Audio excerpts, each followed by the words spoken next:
With all this excitement about baby Hitler and punching teenagers, does anybody even remember that the government is shut down? We will analyze where the impasse stands. Then, more mediocre presidential candidates enter the race for the Democrats.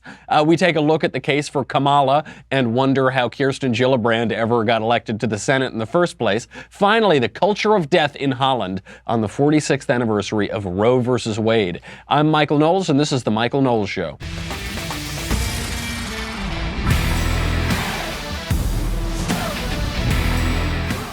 You know, I do have to point out before we get started here, yesterday I spent virtually all of the show talking about how the mainstream media and politicians and pundits on the left and the right and parts of the Catholic Church totally maligned, unfairly defamed, smeared those Covington High School kids from the video clip in Washington, D.C. So I was talking about that for most of the show yesterday.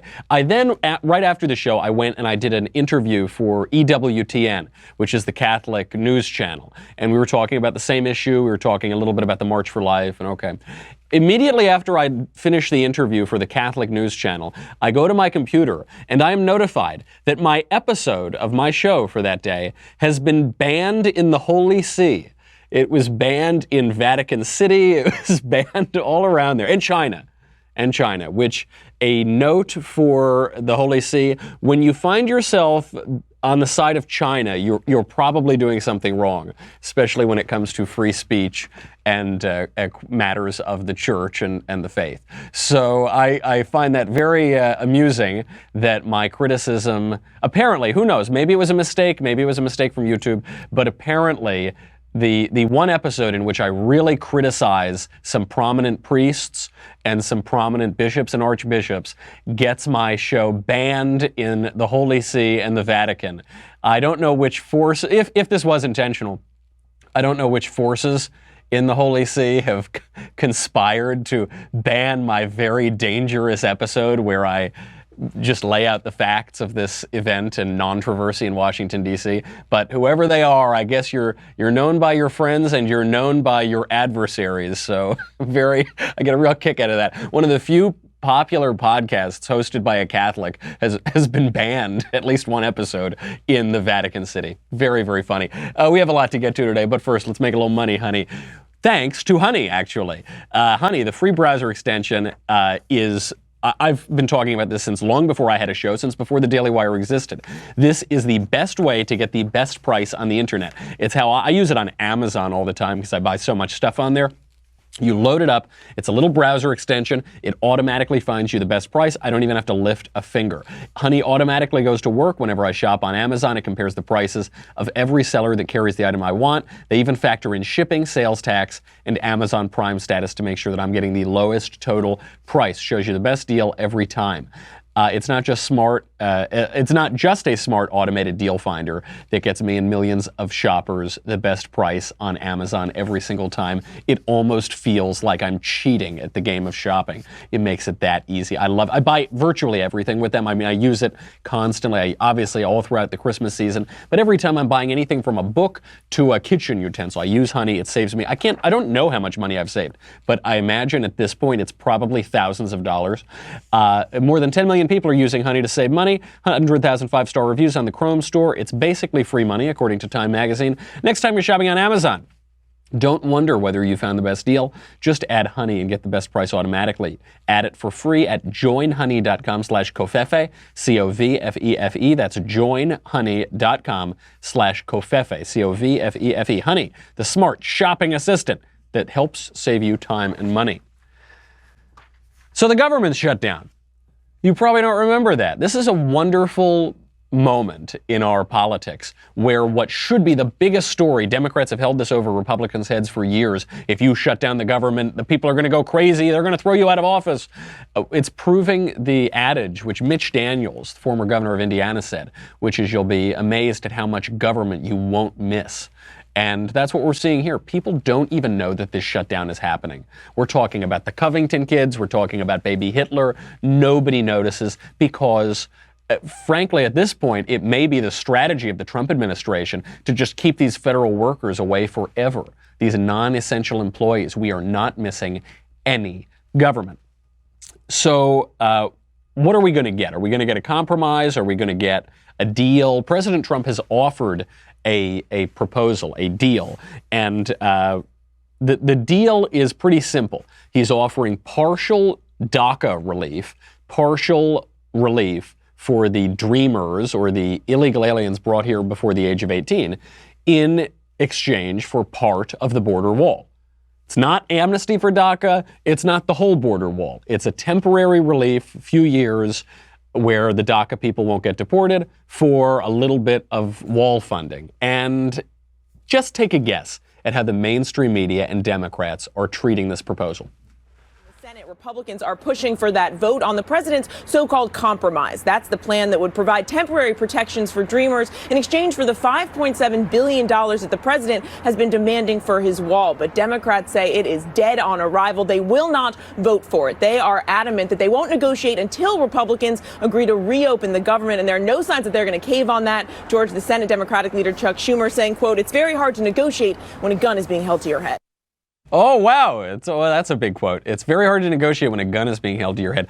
So the Democrats are saying they won't negotiate until Trump reopens the government, which is to say they won't negotiate until Trump gives them everything they want and they get, and he has to give, or he gets nothing in return, rather. They won't negotiate until Donald Trump gives up the entire negotiation. And the mainstream media are applauding them for this. You know, it would be pretty interesting to see how this would be covered if it were a Democrat president and the Republicans were the ones in the Congress who were refusing to come to the table or deal with any negotiations. What President Trump offered is a totally fair proposal. If anything, it's got people on the right very upset because they don't want any even partial amnesty for DACA. Now, the more moderate Democrats, the more reasonable Democrats, are the ones who are saying, possibly we should take this deal, possibly we should reopen the government, then we can actually try to negotiate around the edges, try to expand protections for DACA, whatever.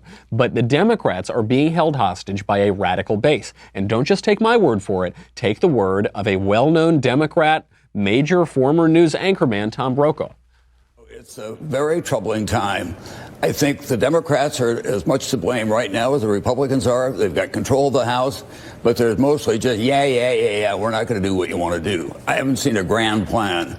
And you've got the young people running through the halls who are the new members of Congress who are conducting pep rallies every day instead of getting together with the more moderate people or the people from the Midwest who have won in Ohio and Wisconsin and Minnesota, where they need to win again if they're going to get control.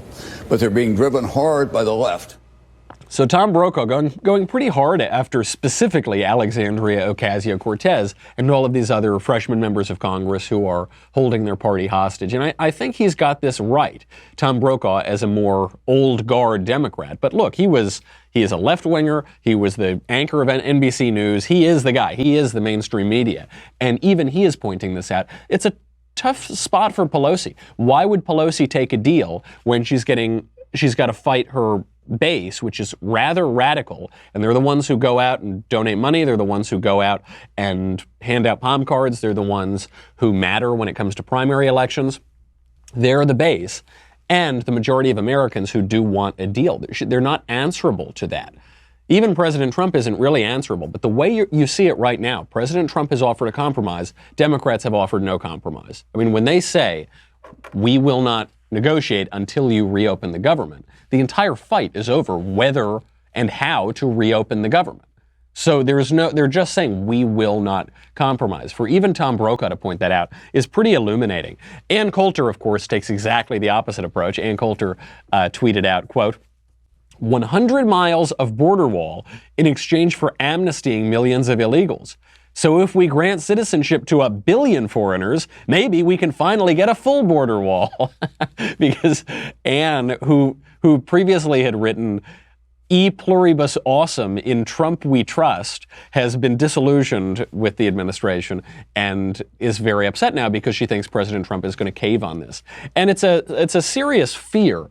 But when conservatives are debating, is this a good proposal from President Trump or a bad proposal? Is it a good deal or a bad deal? Temporary relief for DACA in exchange for part of the border wall. It actually seems like a pretty good deal, only in so much as the Dreamers, so-called, already have de facto amnesty. At the moment, what they have is they're not being deported. They're not really even being used as a political bargaining chip because they're the most sympathetic of the group of illegal aliens. So all President Trump is saying in this deal is, okay, we'll put off deporting them a few more years in exchange for part of the border wall. It gives both sides the ability to walk away, which is really what needs to happen for this government to reopen. The other thing that needs to happen for the government to reopen is for people to care about the shutdown. And I think ultimately that's why this shutdown is now on its, 32nd day or 33rd day, longest shutdown in American history. People don't feel it. And so if they don't feel it, then President Trump gets to rally his base, Nancy Pelosi gets to rally her base, and there's no reason to reopen it. I think broadly so far, this is still a win for Republicans. The longer that this is drawn on, it's true that President Trump took a slight hit in popularity, but the wall has gotten much more popular, and government has seemed much less necessary. All of this bloated federal government has seemed a lot less necessary during the shutdown. So I guess keep it up. As long as President Trump doesn't offer a final fix of amnesty, as long as he doesn't say, in exchange for part of the wall, we will give these illegal aliens, dreamers, we will give them permanent residency or amnesty or citizenship or whatever. As long as he's short of that, the other added benefit is that he's showing the country that he's the negotiator and these guys are being intransigent. Now we've got to get to, speaking of intransigent Democrats, the 2020 nominees. But first, let's make a little money with Ring. Ring's mission is to make neighborhoods safer. You might already know about their smart video doorbells and cameras that protect millions of people everywhere. Ring helps you stay connected to your home anywhere in the world. So if there's a package delivery or a surprise visitor, you will get an alert and be able to see, hear, and speak to them all from your phone. That is thanks to the HD video and two-way audio features on Ring devices. I love my Ring. The cool thing about Ring is that you can speak to anyone who's at your door, whether you're on a beach in Boca or at the cigar lounge or in your bedroom lying there. And it's really good, too, for package deliveries. It's really good to scare away burglars. It's just terrific. And if someone steals your Ring, the video is uploaded to the cloud so you can still catch the perpetrator. It's really cool. I love my Ring, and I love giving Ring out. I've given it to some of my friends, and they really like it, too. And then I feel like a really cool guy, like I'm giving them Jetsons era technology. As a listener, you have a special offer on a Ring starter kit available right now. With the video doorbell and motion-activated floodlight cam, the starter kit has everything you need to start building a ring of security around your home. Just go to ring.com/Knowles, Knowles. That's ring.com/Knowles, Knowles. I've got breaking, shocking news. Kamala Harris is running for president. We knew it was going to happen. Here's the opener. Truth, justice, decency, equality, freedom, democracy. These aren't just words.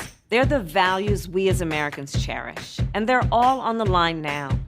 The future of our country depends on you and millions of others lifting our voices to fight for our American values. That's why I'm running for President of the United States. I'm running to lift those voices, to bring our voices together. So please join me in Oakland on Sunday, January 27th, and go to KamalaHarris.org to join our campaign. Let's do this together.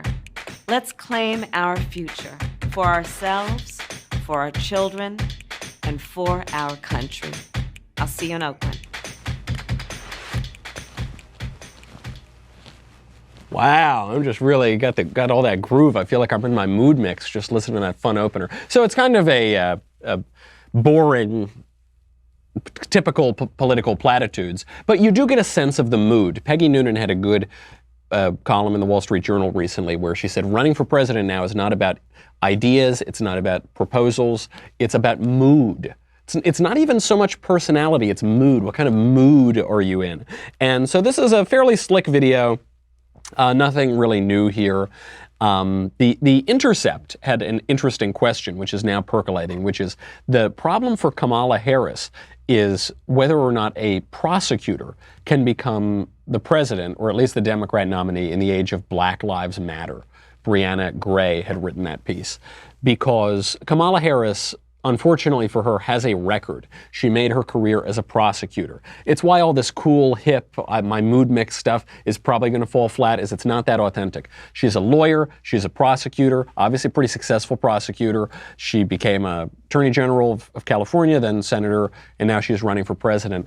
She was pretty tough on crime. But in an age where even Republicans are running away from being tough on crime, in an age where President Trump is bragging about how he's letting a lot of criminals out of prison, is a prosecutor really going to work to win the Democrat nomination? I'm not so sure about that. And so this is a real problem for her, and I think she recognizes that it's a real problem. So what she's doing is she's totally running in the direction of identity politics. She's been doing this for a long time, but she's really honed in on it. So when did she release her announcement? Martin Luther King Day. This big day. She's identifying herself as, in that video, the mood mix video, she talked about how she's from Oakland, about how she was a young black woman, and you know, that's why songs about young black women really inspired her. She said that her favorite song is from Funkadelic, and she's really playing into the mood of these identity politics. This is a real trouble for her, though, because we're in an age of 4K video. We're in an age of Instagram Live. We're in an age of filming our dental cleanings. We're in an age where it's very difficult to hide your genuine self. This is sort of an advantage for the public. You know, when Franklin Roosevelt was president, most people didn't realize he was in a wheelchair, because the press covered it up. The press would cover up for JFK's marital infidelities. They'd cover up for LBJ's many marital infidelities. There was a huge distance. Even President Reagan, no infidelities, but President Reagan was a scripted president. He would write all his lines out really carefully. He was an actor. He was really polished. There was a distance between the candidate, the president, and the people. That is gone. We've elected a reality TV star president. And really, Barack Obama was the first one to advance this, because he was the first president of the social media age. Donald Trump has blown it up. The press secretary, Sarah Sanders, doesn't need to give press conferences because President Trump is tweeting all the time.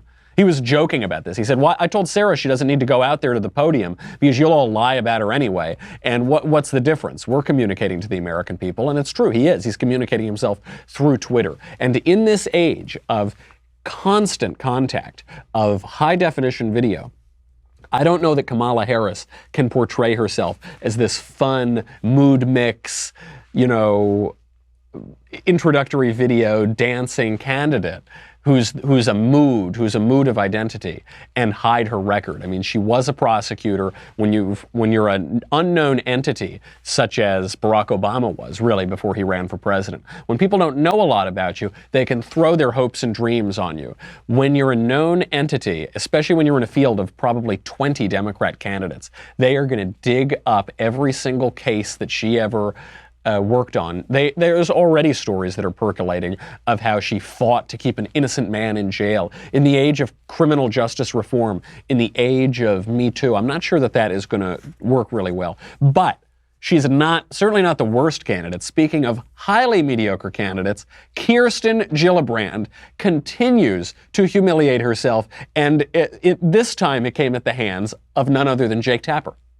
You said Trump's immigration positions are racist. That's the word you use, racist. Now, as you know, you were more conservative early on in your career on immigration. CNN's K-Files out with a new report this week on your 2008 campaign website and a mailer sent from your congressional office. Back then, a long time ago, but still in your public life. Take a look. You said you were a, quote, firm opponent of giving, quote, amnesty to illegal aliens, unquote. You said English should be, quote, the official language of the United States. You called for expediting deportation of undocumented immigrants. Now, I know you have very different positions today, but let me ask you, if Trump's immigration positions are racist, were they racist when you held some of those positions as well? They certainly weren't empathetic, and they were not kind, and I did not think about suffering in other people's lives. Oh my gosh, that is so brutal. That is so brutal. I mean, Jake Tapper does this every once in a while. He's usually very frustrating and he's a left-winger and all that.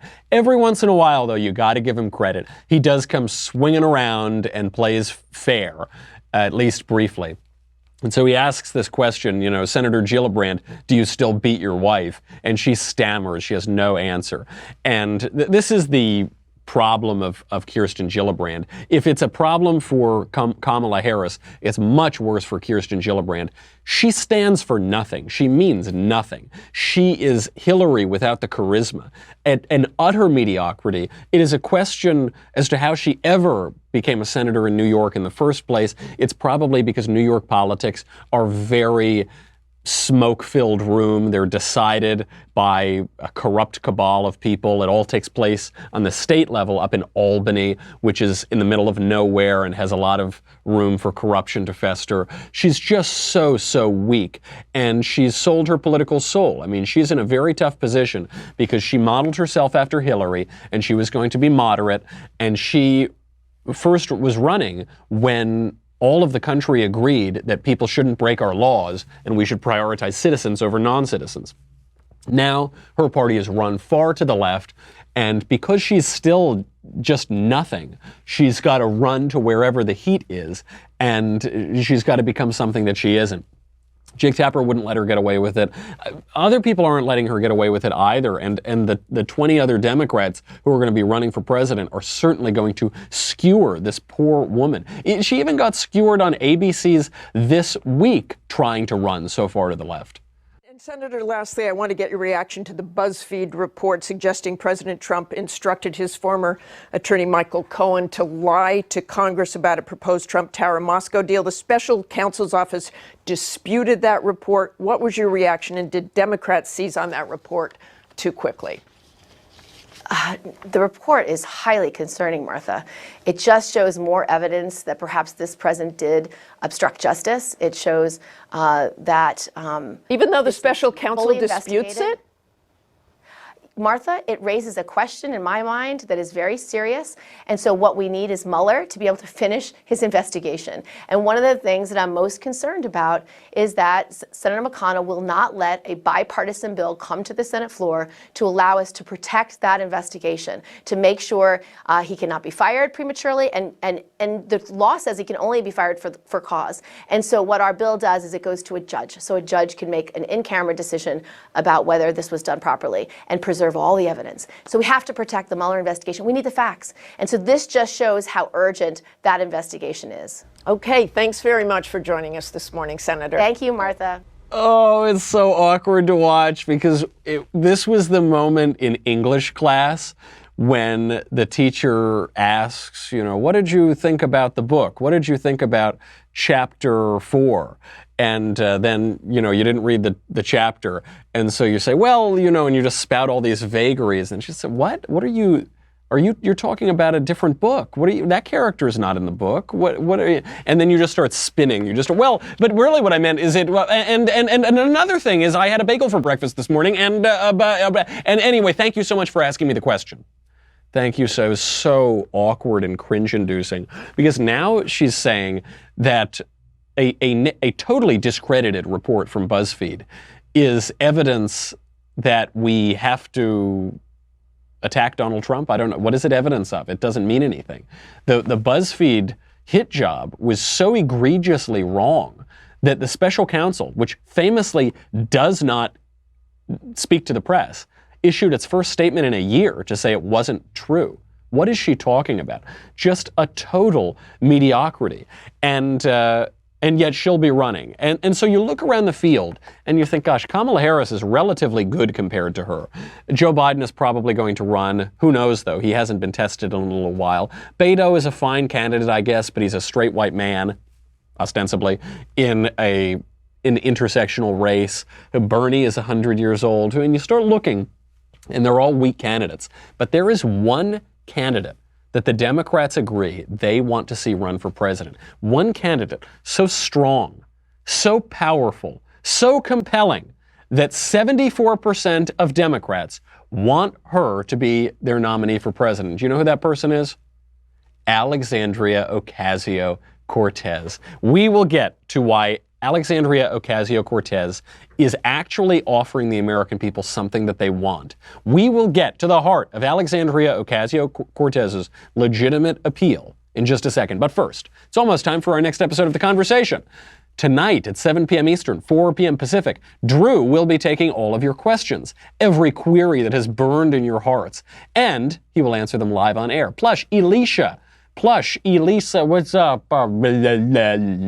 Plus, Elisha Krauss will be there too. As always, this episode will be free for everyone to watch on Facebook and YouTube, but only subscribers can ask the questions. Once again, subscribe to get your questions answered by Andrew Klavan tonight at 7 p.m. Eastern, 4 p.m. Pacific, and join the conversation. If you're on Facebook and YouTube, go to dailywire.com. Give us your money, man. I'm getting banned in Vatican City. I can't take this, okay? I need you to be a subscriber and watch this on the Daily Wire. I'm going to have an excommunication issued against me. Probably a fatwa will come next. I can't be out there on these public channels anymore. Man, give us $10 a month or $100 for an annual membership. You will get me.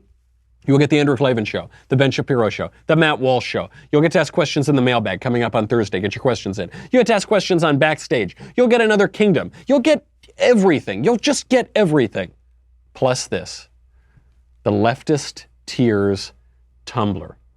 This vintage is really good. This vintage, it's still, we can't ship this out yet. It still needs to mature just a little bit. This is the New York Times getting sued for libel over the Covington Kids vintage. And this is really nice. This was an unexpected vintage. We didn't think the crop would be so good this year. But when the New York Times gets sued for libeling a bunch of teenage boys, then it's gonna just, it's already very good. It just needs to open up a little bit. So just you take the lid off, open it up, let it breathe a little bit, and you're going to love this batch of Leftist Tears in the tumbler. Go to dailywire.com. We'll be right back with a lot more.